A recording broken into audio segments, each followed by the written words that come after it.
గత పాలకుల నిర్లక్ష్యం కారణంగా కార్పొరేషన్ నిధులు 500 కోట్ల రూపాయలు వెనక్కు వెళ్లాయని ఎమ్మెల్యే గల్లా మాధవి ఆరోపించారు. కూటమి ప్రభుత్వం ఏర్పడ్డాక అభివృద్ది, సంక్షేమం రెండు కళ్లలా పనిచేస్తుందని ఆమె అన్నారు. శ్రీనివాసరావుపేటలోని ఎమ్మెల్యే కార్యాలయంలో జరిగిన మీడియా సమావేశంలో ఎమ్మెల్యే గల్లా మాధవి మాట్లాడారు.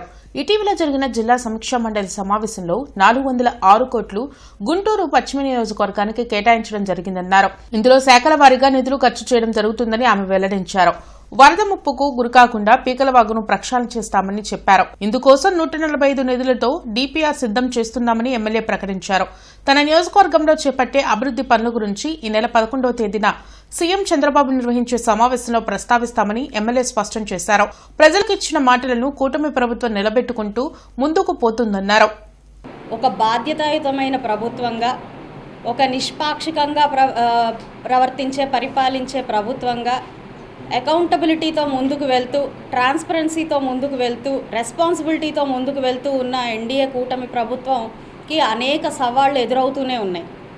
మరి మనకి కేంద్ర ప్రభుత్వం నుంచి వస్తున్న ఆశీర్వాదం వల్ల, అర్థం చేసుకునే తత్వం వల్ల, నేడు చంద్రబాబు నాయుడు గారి విజనరీ యాక్ట్ మీద ఉన్న నమ్మకం వల్ల ఈరోజు రాష్ట్రంలో పెట్టుబడులు కానివ్వండి, లేదంటే అర్ధాంతరంగా ఆగిపోయిన అమరావతి, పోలవరం లాంటి విషయాలు కానివ్వండి, ఈరోజు ముందుకు వెళ్తున్న పరిస్థితి కనపడుతుంది. ఈ క్రమంలో ప్రతి ఏటా వార్షిక బడ్జెట్ని మనం కేటాయించుకొని అనేక సంక్షేమ పథకాల మీద, లేదంటే అభివృద్ధి కార్యక్రమాల మీద ఈ బడ్జెట్ని మనం ఖర్చు చేస్తూ వస్తున్నాం. ఇలాగ శాఖల వారీగా ఈ బడ్జెట్ని మనము విభజించుకుంటూ, ఇటు మొన్ననే మనం చూసాం 4వ తారీఖున డిఆర్సీ మీటింగ్లో మా ఇన్ఛార్జ్ మినిస్టర్ గారైన కందులు దుర్గేష్ గారి ఆధ్వర్యంలో జిల్లా వ్యాప్తంగా బడ్జెట్ని ఎంత కేటాయించాము, ఆ బడ్జెట్ని ఎలాగా శాఖల వారీగా విభజించుకొని మనం ముందుకు తీసుకెళ్తున్నాము అన్న విశ్లేషణ ఆల్రెడీ మొన్న జరిగింది.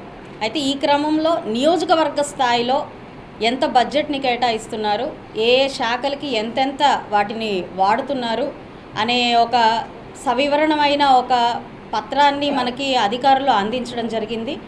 దాదాపుగా వెస్ట్ కాన్స్టిట్యుయెన్సీకి 406 కోట్లు కేటాయించడం, వివిధ శాఖలకి ఆ అమౌంట్ని డిఫరెన్షియేట్గా దాన్ని పంచడం జరిగింది.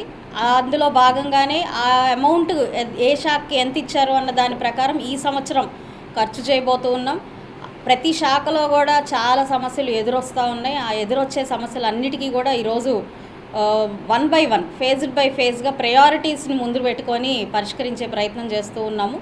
ఈ సంవత్సరం, వచ్చే సంవత్సరం కూడా ఇలాగే మరికొంత బడ్జెట్ని పెట్టుకొని చేసే ప్రయత్నం చేస్తాం. అయితే మనకి ఇది ప్రభుత్వం నుంచి అందిస్తున్న సహకారం. మనకి కార్పొరేషన్ లిమిట్స్లో వెస్ట్ కాన్స్టిట్యుయెన్సీ పూర్తిగా కార్పొరేషన్ అయినప్పటికీ, కార్పొరేషన్ నిధులతో ఈ నియోజకవర్గాన్ని మనం అభివృద్ధి చేసుకోవాల్సిన పరిస్థితి ఉన్నప్పటికీ, మనకి పెద్ద డ్రాబ్యాక్ ఏంటంటే సెల్ఫ్ సఫిషియెంట్గా ఉన్న కార్పొరేషన్ అయినా కూడా దాదాపుగా 500 కోట్ల రూపాయలు ఈ కార్పొరేషన్లో ఉంది అని నమ్ముతూ వచ్చాం. కానీ అది గత పాలకుల నిర్వాహకం వల్ల దాన్ని కంప్లీట్గా సీఎంఎఫ్ఎస్కి డైవర్ట్ చేయడం వల్ల అది మనకి తిరిగి రాదు అనే ఒక చేదు నిజాన్ని కార్పొరేషన్ వాళ్ళు తీసుకోవాల్సి వచ్చింది.